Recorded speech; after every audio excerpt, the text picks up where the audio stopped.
ચૂંટણી આવતા જ ત્રણેય પાર્ટી અત્યારે એવી મેદાનની અંદર આવી છે કે ભલભલા લોકોના હોશ ઉડાડી રહી છે, પરંતુ છેલ્લે તો ભાઈ એક જ જીતવાના છે ને. જે આ મિત્ર વાત કીધો એક પછી એક તમને બધા લોકોને વિડીયો બતાવી રહ્યો છું. સૌપ્રથમ તમે બધા લોકો ભાજપનો વિડીયો જોવો. હર્ષભાઈ સંઘવીએ ખુલ્લેઆમ શું કહ્યું? સોતરા કાઢી નાખ્યા આપ વાળાના અને કોંગ્રેસ વાળાના. જોવો વિડીયો જોવો. કોંગ્રેસ અને આમ આદમી પાર્ટીના સુપડા સાફ છે.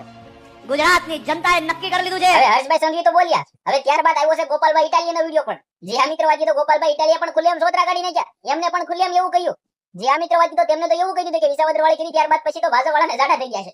ખુલ્લેઆમ સોતરાઓ કાઢી રહ્યા છે. હવે ચૂંટણીની અંદર શું થઈ રહ્યું છે તમે બધા લોકો જોઈ રહ્યા છો. એક પછી એક મામલો મેદાનમાં કરી રહ્યા છે. સામ સામે ખુલ્લેઆમ આક્ષેપો, સામ સામે બંનેને પાડવાનું જ કામ. જે આ મિત્ર વાત કીધો ગોપાલભાઈ ઇટાલિયા ખુલ્લેઆમ શું કહી દીધું છે. સૌપ્રથમ તમે ગોપાલ ઇટાલિયાનો વિડીયો સાંભળો. જાડા થઈ ગયા ભાજપ વાળાને વિસાવદર પછી.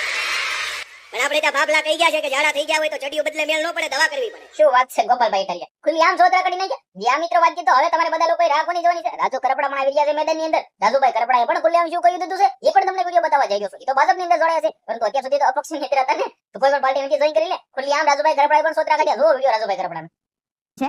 આગામી દિવસોમાં વફાદાર સૈનિક તરીકે રાજુ કરપડા ત્યાં પણ હતો અને અહીંયા પણ વફાદાર સૈનિકની ભૂમિકા અદા કરશે. હવે છેલ્લે બાકી રહ્યું કોંગ્રેસ વાળા. કોંગ્રેસના નેતાએ પણ ખુલ્લેઆમ ચેલેન્જ આપી દીધી. આ બહેને ખુલ્લેઆમ ચેલેન્જ આપી છે કોંગ્રેસના નેતાએ કે ખુલ્લેઆમ વયાવા મારી સામે.